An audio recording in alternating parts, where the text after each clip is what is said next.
The results of last week's Patreon poll are in, and all the comments who predicted Windy City would win were just as correct as when they predicted In Rear-Endance Day would win the July 4th poll. The moral is, voting is important, but I think we all know why Jack-O-Lantern and Space Invaders got more votes than Windy City.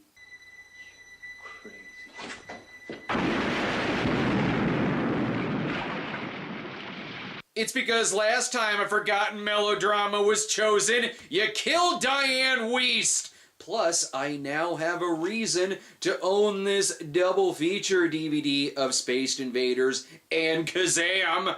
He's a rapping genie with an attitude and oh my god, I don't care.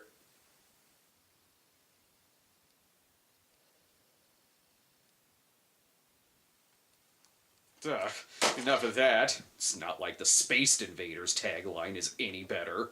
Earth will never be the same. I'll say, these little shits destroyed it! Space Invaders is a science fiction homage about a group of dim-witted Martians who invade Earth, but unfortunately pick Halloween as their date of attack, resulting in the townsfolk confusing them for trick-or-treaters. But don't worry, it's not just a funny idea for a 5-minute sketch that's stretched out to a 90-minute movie. It's a funny idea for a 5-minute sketch that's stretched out to a 100-minute movie. The film comes to us from Touchstone Big Blue Pill Pictures and, Smart Egg. If this was a smart egg, then why is it on its way to the furnace? The film tries tricking you into thinking you're about to watch Total Recall. At this point, I would settle on Red Planet. But I would like to point out that the 1990 film Space Invaders has more convincing effects than Independence Day Resurgence. Yep, Space Invaders. Fucking Space Invaders! Even if it looks like their ship is on its way to anally penetrate the Heartland. The Martians are currently in a battle against their nemesis, the Arcturans, and the Enforcer droids. And while this may seem like original Star Wars... Where is the Admiral? He summoned us here.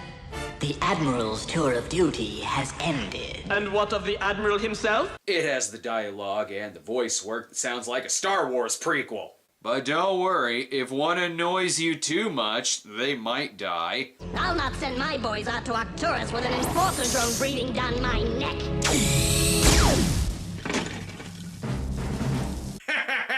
That's gonna haunt their dreams for the rest of their lives. Not even Jimmy Carter as director of photography could bring class to this production. The film takes place in Big Bean, Illinois. It's called that so people wouldn't question why everyone smells like ass. But that's not the worst part of this town.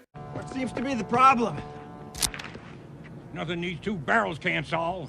Threatening town hall meetings with shotguns is really no big deal to the sheriff. Character actor Royal Dano plays Wrench Mueller. He needs to come up with money to save his farm, which is being taken over by Ron Burgundy's redneck brother named Clem Becker. Are we serious with these names? We haven't even gotten to the aliens' names yet. I really hope this movie just branches off into the plot of Hell or High Water. Cletus Von Big Bank here is played by voice actor Greg Berger, who you might know as Odie and Cornfed, but probably not from Space Invaders. He's the least creepy one in this scene. Ain't you kind of big for a Boy Scout? The old man hangs out with Boy Scouts. Meanwhile, this space battle looks intense. Sir, the Arcturans have destroyed the remainder of the fleet! I've sent a distress signal to all ships across the galaxy, but... What's with the ridiculous voices here? Just get Greg Berger, he's right there. This phallical space battle gives Flesh Gordon a run for its money. It's on its way to grab Earth by the pussy. The sheriff's daughter, Kathy, is played by Ariana Richards, who is giving an introducing credit in the film. It's her first movie, and by first movie, I mean it's her 5th movie. She's upset not because they moved to a new town, but because she has an exoskeleton. Everyone's probably gonna show up dressed like scarecrows and pigs and clowns and stuff. So? I'm just not sure Big Bean is ready for aliens. And because she speaks in clunky foreshadowing. The local radio station is playing the War of the Worlds radio broadcast because they remember what happened on the Halloween they played Sammy Kerr's last album. Let's give them something a little less headache-inducing. This world was being watched closely by intelligences greater than man's, and yet as mortal as his own. Oh, damn, this Maurice LaMarche recording is riveting. The Martians, however, hear the broadcast and think that fellow Martians have come to Earth. Good thing the station wasn't playing Groove is in the Heart, or this invasion would have been too funky. I hope they arrive soon, so that lines like this can stop. I'm probably the only alien for 1 billion miles. Oh my god, what's your costume? An alien or Captain Foreshadow? Thankfully, the Martians make a safe landing. Damn. Termites are munching on our barn. And sorry, that's just Marty McFly crashing into the old man Peabody's barn again. Time to get a good look at these alien effects. Look out for that heat ray! Help us! Help us! We're all gonna die! They got that right. I've seen Nuki. These costumes don't look that bad. But one of the voices sounds really familiar. We got a torqued out digiframus, our mega spaz redundancy pile is on the blink, and it looks like we bruised our boo-boo. Why does the alien sound like Jack Nicholson? I ask this because what would I know about reviews that compare your delivery to Jack Nicholson? This is starting to feel like a setup for Mars attacks. Why would Mars want to attack the puny, insignificant forces of Earth? Especially because there's 2 out of 3 branches of government working for him, and that ain't bad. Wrenchmuller has to look through his hoarding just to verify that they're Martians. There's Martians. I knew it. Oh, well, Jim, it looks as if me and you is the Earth's only hope. We're fucked.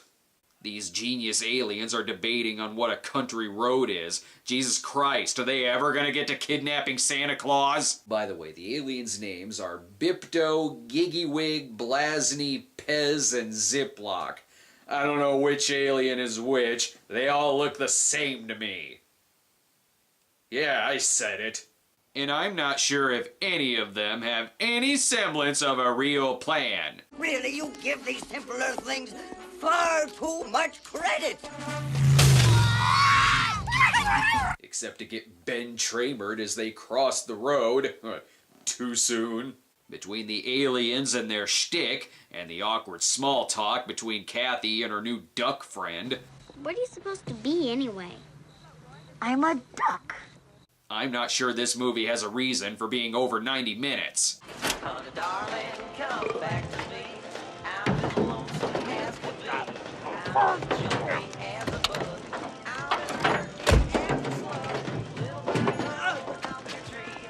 It's important that all of this is kept in the movie. And what the fuck, the alien was hit by Burger, who's just openly carrying a bottle of booze with him as he drives? Bad sheriff, bad! The Martians, however, run into Sheila Bravlovsky and begin to threaten the human race. Prepare to die, Earth scum! Maybe later. Huh? Have fun, boys. What?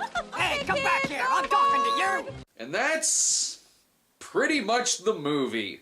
Does no one realize that if these were costumes, they're the most intricate Halloween costumes ever created at the time?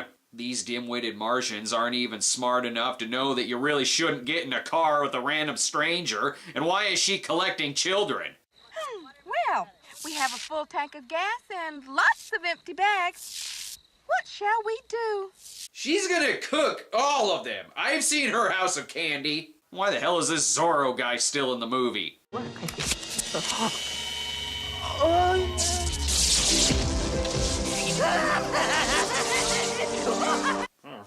Please don't laugh. Please don't do anything with your face. You look like you're gonna die from having a stroke. They also have the power to possess humans, I guess.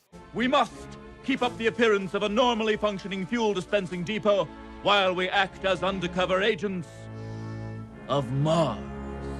Good God, Third Rock from the Sun doesn't hold up. I guess when he scooped this alien off the front of the truck, he just figured it was a giant ball of snot. Big Bean is the dumbest Illinois town, and it's not even real. Hey, give him here! Oh, line up. It's just a stupid toy. You're not a toy at all, are you?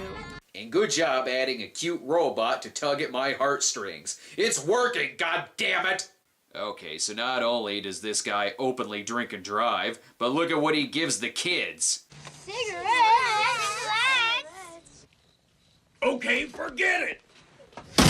Cigarettes? Seriously? Does this town even have a sheriff, or is that just a costume as well? Uh-oh, don't go grabbing the Zagnut or Beetlejuice will eat you. I'm still weirded out by this whole car trip. She asks if anyone knows the aliens, which if she has to ask who they are, she really shouldn't have been putting them in her car. I would like an answer, young man. Have I got an answer for you? Perhaps I'll just have to remove those little heads of yours and find out for myself. And she wants to eat their brains. Get the fuck out of there! Or smart off to her so she'll throw you out. When someone points a quad-vectored hyperthermic cosmoblaster at you, it's a fair bet you're about to become toast. Uh-oh. Get out! Great, she kicks them out for their attitude, but was okay with it when they fired their weapon.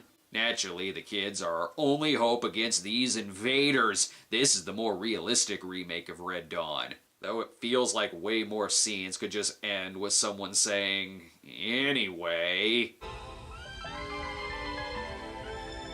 Nobody gets away from Russell Pillsbury, Deputy Sheriff.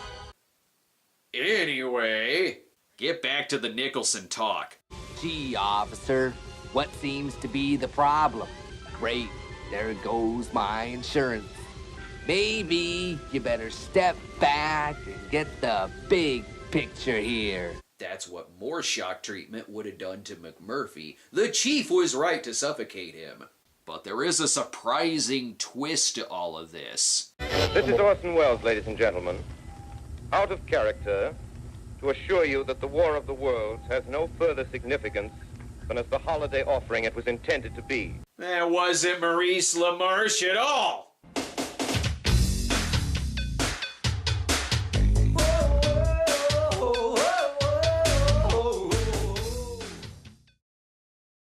One of the droids pops up to destroy the Martians. No need to shoot them, just let them eat all the Halloween candy. They'll quickly get diabetes. Wrenchmuller takes the wounded Martian to the police station, and by police station, I mean the Halloween dance? Okay. And then this clown gets the idea to inspire his fellow clowns to take over the country. Luckily, they have a fine sheriff to handle things.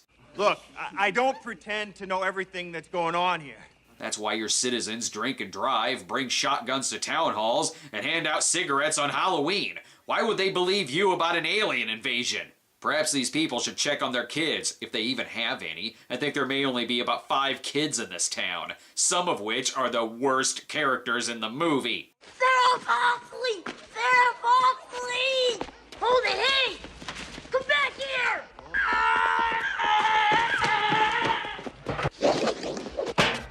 Never mess with a frisbee champion. That kid is so annoying, he makes the Martians look downright dignified. And take off that fucking duck bill! I'm so mad at that ducking kid that I'm losing track of the plot. Forget it! We are now cutting off your only means of escape!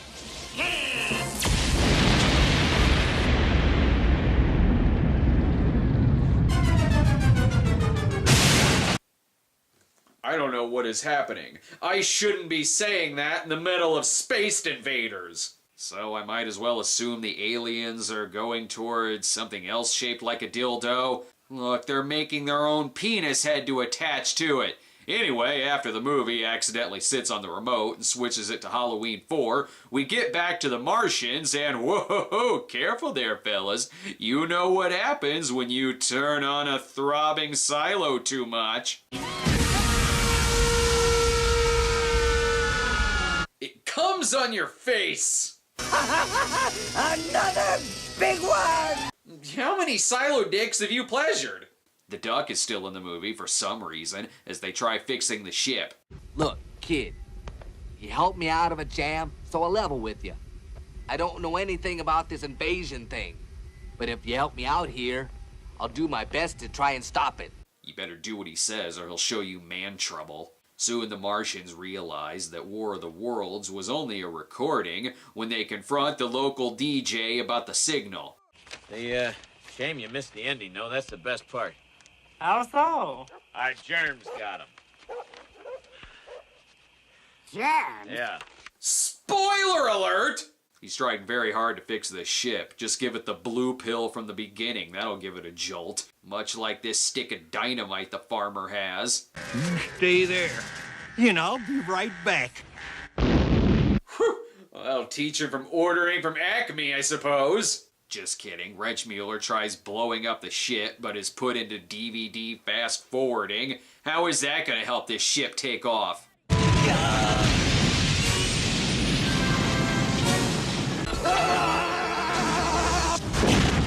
Again, well, still better effects than a lot of today's alien movies. And the stupid cop pulls a gun on the duck kid, not realizing 50 feet away is the damn ship. They can't hear all this screaming.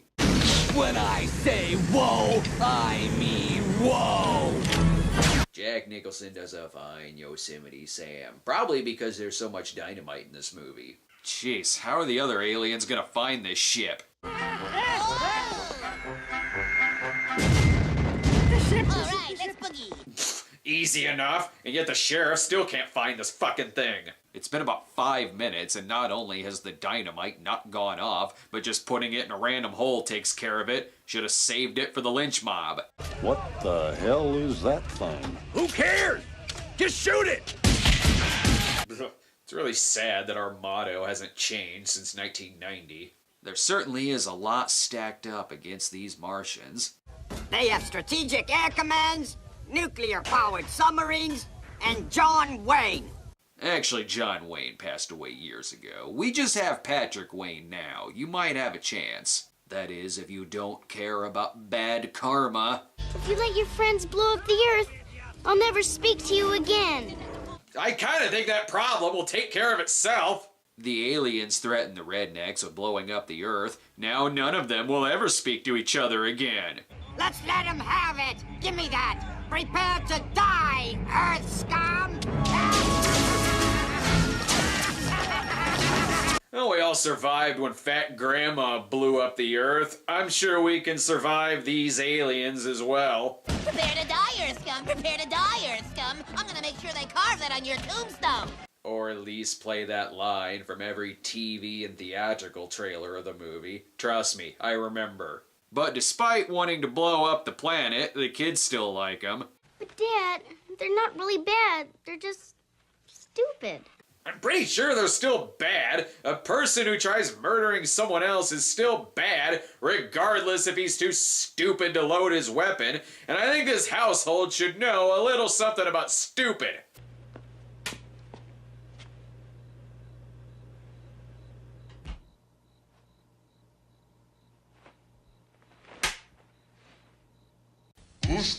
This movie still has a half hour left, and I think it's easy to see why. Oh, give me a home where the asteroids roam and the plebes and the fuzzy mugs play. Because the campfire sing-along is really fucking important. I'm pretty sure at this point Zorro is possessed by the Keymaster. Oh hey, the kid finally took off the duck costume. I finally figured out why you're here. You were sent here to ruin my Halloween, weren't you?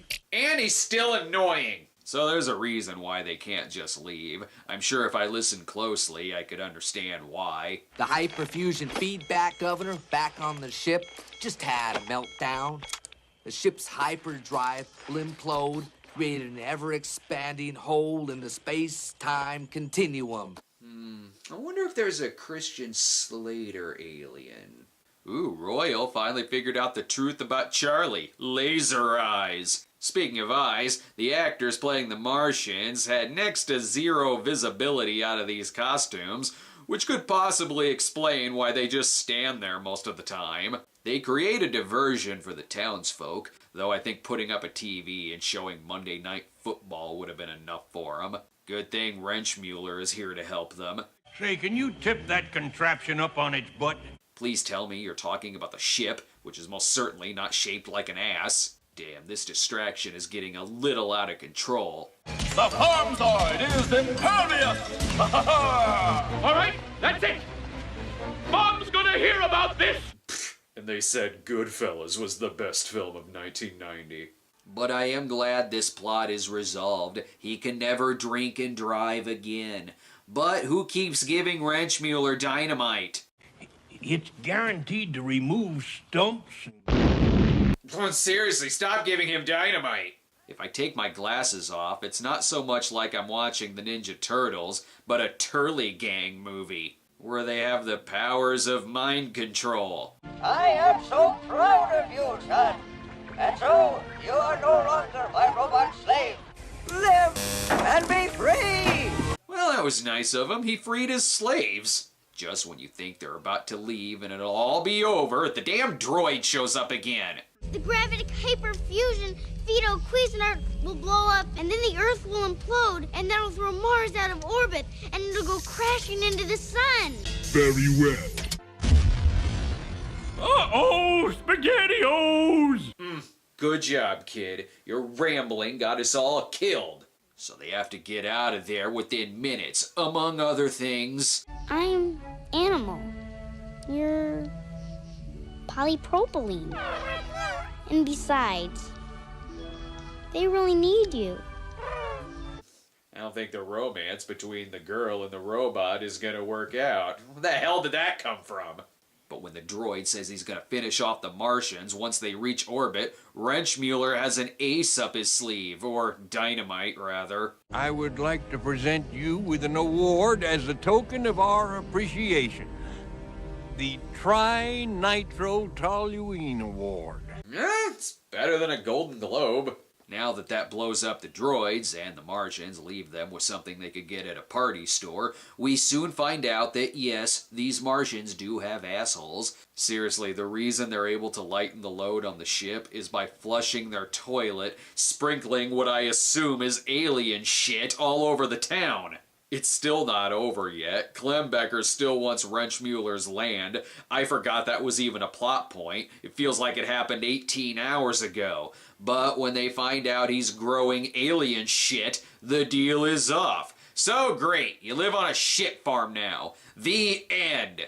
And the movie doesn't even leave us with words of encouragement. The last time I put a cherry bomb under a garbage can, the garbage can didn't make it. Fuck does that even mean? This movie is like reliving being 9 years old, seeing this film in the theater, and experiencing very early movie disappointment. Believe me, I know. But the film made back its budget, bringing in $15 million against a $5 million budget, and its director, Patrick Reed Johnson, appears to be such a fan of classic sci-fi that he's even the director of the Star Wars love letter 52577. But I could not get over how misleading this poster is. That didn't happen in the movie, and if it happens in the poster, it has to happen in the movie. And a simple switch of making this a black and white film would have made all the difference in the world. It looks way more like a campy sci-fi movie now. Then I could have knocked it for being a campy sci-fi movie, even though it already is. There's one nice thing I'll say about this, is that at least the DVD isn't a double-sided disc depriving us of DVD artwork. Am I the only one who was always really disappointed to get a new DVD and then open it up only to be staring at the sad, faceless disc staring up at you? Ugh. Now, if you'll excuse me, make my own Spaced Invaders homage. I'm gonna call it 42790. It'll be a fucking tearjerker. Kids, 3D and driving just don't mix.